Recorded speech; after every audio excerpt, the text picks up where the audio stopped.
Salam alaikum, nous sommes venus de l'Enziar, ravi de vous retrouver encore une fois sur votre chaîne. Comme on a l'habitude de le faire, sur ce qui concerne l'actualité politique sénégalaise. Aujourd'hui, nous allons ci les sonkophobes. Les sonkophobes, ils n'ont pas de défaite pendant des années, nous avons dit le président Ousmane Sonko ak waa Pastef. Xeex ko ba ne ko doo nekk candidat. Muy xeex ak ñoom di xeex ak ñoom ba dugal numéro 2 yam di le président Bassirou Diomaye Faye daal di leen gagné. Loolu di wane ne Sénégal ñoom ñoo bëggoon le président Ousmane Sonko. Benn état bu Macky Sall jiite ànd ak mafia bu ngand taxaw na loolu du fi am. Ngem bu seen ay journalistes seen ay chroniqueurs ñu nekk ci télé yi suba ngoon guddeeg bëccëg di fen ak seen ay influenceurs di yàq der te terewul li nga xamante ni moom moo taxoon ñu doon def loolu yàlla sottil na ko ndax Sénégal yi dañoo wax ne projet Pastef lañ bëgg président Ousmane Sonko lañ bëgg su nekkul président Ousmane Sonko tamit képp ku mu leen proposé ñoom dinañ ko voteel donc kon dañuy wax alhamdulillah ala kulli haal. Léegi nag ginnaaw seen défaite boobu ba léegi ñu ngi continuer ci seen logique bu ñu nekkoon mooy diabolisation fen sos te ba léegi nag ki ñu gën a ciblé mooy le président Ousmane Sonko. Temps yi nag gis ngeen ay déguerpissement yu am ci yenn ci commune d'arrondissement yu nekk Dakar yi ci gën a fës di Parcelles Assainies ki ko jiite di le maire Jamil Sané bokk parti Pastef di parti au pouvoir. Benen commune d'arrondissement bi di bu Grand Yoff ki ko jiite di Madiop Diop bokk taxawu Sénégal bu Khalifa Ababacar Sall. Waaye comme li ma leen doon wax ci sonkophobie ak pastefophobie instant bi dañoo bëgg a profité ci occasion boobu noonu pour continuer di def seen diabolisation boobu ñu doon def contre Pastef ak leader bi di président Ousmane Sonko waaye tamit contre le nouveau président de la République du Sénégal di le président Bassirou Diomaye Faye. Léegi nag ñu ngi bëgg a jël déguerpissement yu di am jiiñ ko nguuru président Bassirou Diomaye Faye ànd ak premier ministre am di Ousmane Sonko. Donte xam nañ ne occupation anarchique baaxul ci réew ndax réew dañoo war a jaarale lépp ci yoon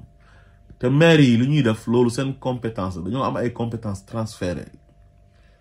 am ay prérogatives yoo xam ne ñoom am nañ droit def ko ci commune d'arrondissement bu ñu nekk. Am foo xam ne fa la ñuy yem tamit boo demee ci code des collectivités locales di nga ko fa fekk donc kon maire yi ñoom xam nañ lan la ñuy def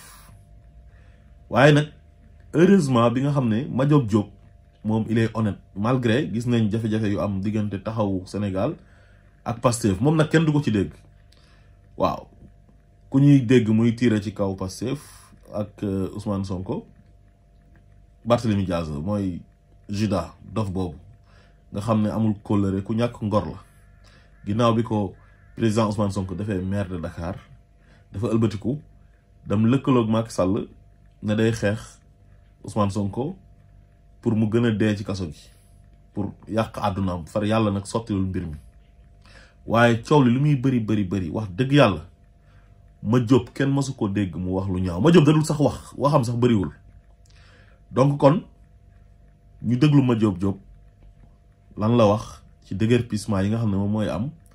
ak jiiñ bi nga xamante ni naafeq yi ak les sonkophobes et les pastefophobes ñu ngi ko bëgg a jiiñ le président Bassirou Diomaye Faye ak le premier ministre Ousmane Sonko ñu dellu si waat. mooy président Diomaye Faye. yoonam nekk ci. voilà bu ñu coloré moom. responsabilité ak sama responsabilité. dëgg la.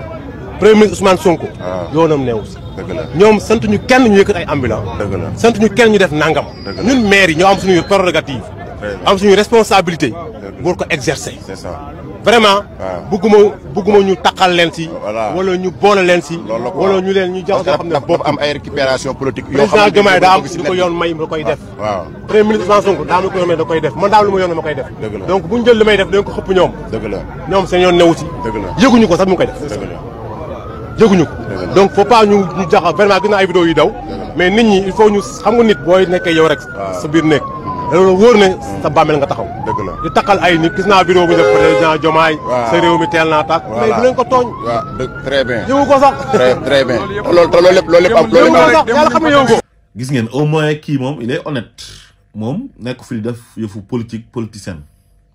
parce que gagné nañ ko ci opposition bi la nekkoon nangu na ko d'accord na ci waaye ñenn ci waa APR yi ak ñu bokkoon Benno Bokk Yaakaar ak équipe Moustapha Diakhaté bi nga xam ne moo leen doon entretenir depuis longtemps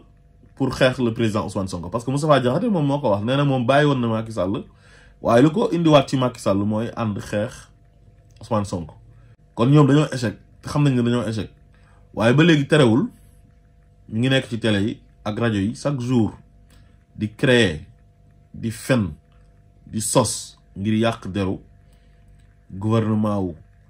Ousmane Sonko ak le président Bassirou Diomaye Faye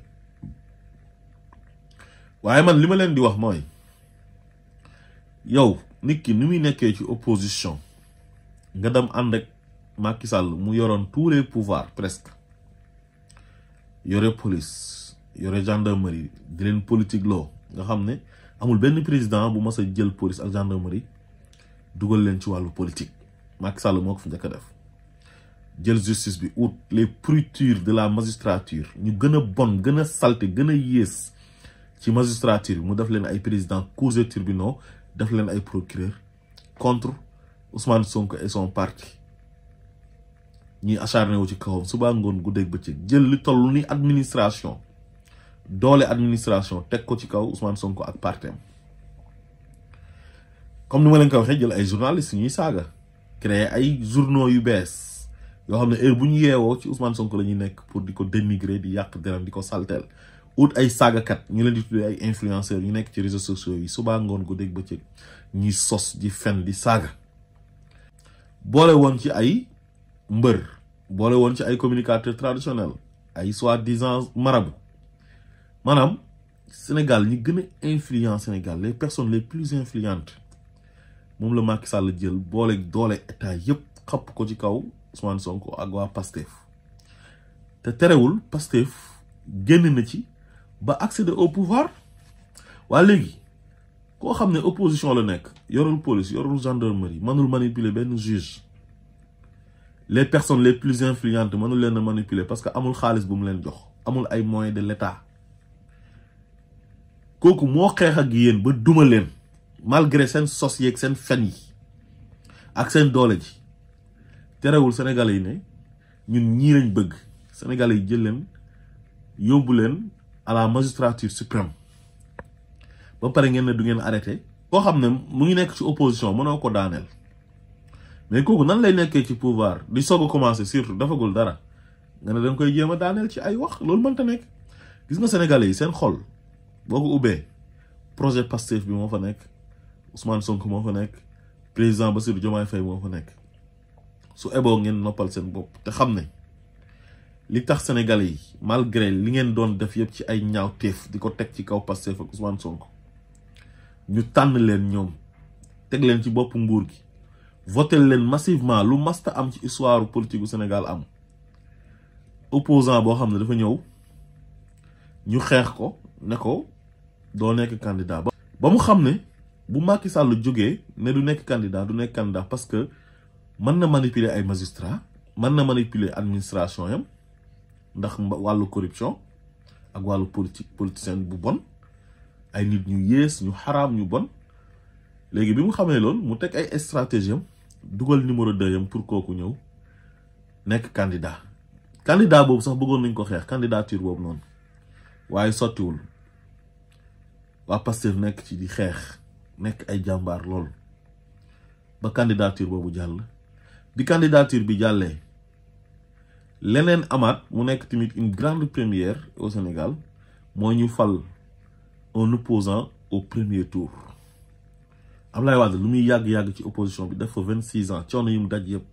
deuxième tour la faloo Macky Sall deuxième tour la faloo kon loolu masul am ci histoire politique u Sénégal loolu mooy wane ne Sénégalais yi ñoom ñoo bëggoon changement bëggoon fee jëlee li fi nekk mooy système bu xaraam bu bon bu fi nekk depuis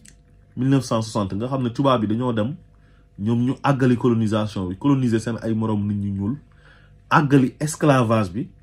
jël seen ay moroomu nit ñu ñuul seen ay moroomu sénégalais def leen ay jaam ay esclave Macky Sall ñëw gën cee ëppal loolu sénégalais yi ne dañ koy jeexal léegi sénégalais yi jeexal ko yàggul dara le 24 mars 2024 bii ñu génn nga xam ne amagul sax 1 mois ngeen bëgg fay nekk malgré seen at yi ngeen nekk di fen di sos di jaay doole mënu leen ci parti boobu dara ngeen ne heure bii nii ngeen di jógaat pour jéem a daaneel parti boobu wala jéem a daaneel nit ñooñu ku ci mel ni Ousmane Sonko ak le président Bassirou Diomaye Faye loolu mënta nekk da ngeen di sonal seen bopp noppalu leen Madiop Diop nag leeral na lépp nee na président Bassirou Diomaye Faye yoonam nekku ci nee na le premier ministre Ousmane Sonko yoonam nekku ci su fekkoon nag maire yi nga xam ne ñoom ñooy maire yi bokk Pastef ñoom ñoo koy def su boobaa suñ ko waxee dinañ ne seytaane yi waxul dëgg waaye yàq na xel waaye heureusement ba ci benn maire boo xam ne taxawu Sénégal la bokkee muy Madiop Diop nekk nit ku honnête ba pare nekk nit koo xamante ni malgré Pastef ak taxawu Sénégal am nañ ay jafe-jafe kenn mësu kaa dégg mu wax ju ñaaw moo tax moom it bu waxee lii ñëpp dañuy xam ne kii il est crédible te waxam ci kat dëgg la te ñuy wax sax xam nañ ne dëgg la mais yàqkat moom day yàq rek kon jàpp leen ne mënu leen ci Pastef dara mënu leen ci le président Bassirou Diomaye Faye dara mënu leen ci le premier ministre Ousmane Sonko dara ñooy jiite réew mi incha allah teg ko ci njub jubal réew mi jëm kanam parce que réew mi loolu la soxla asalaamaaleykum wa rahmatullah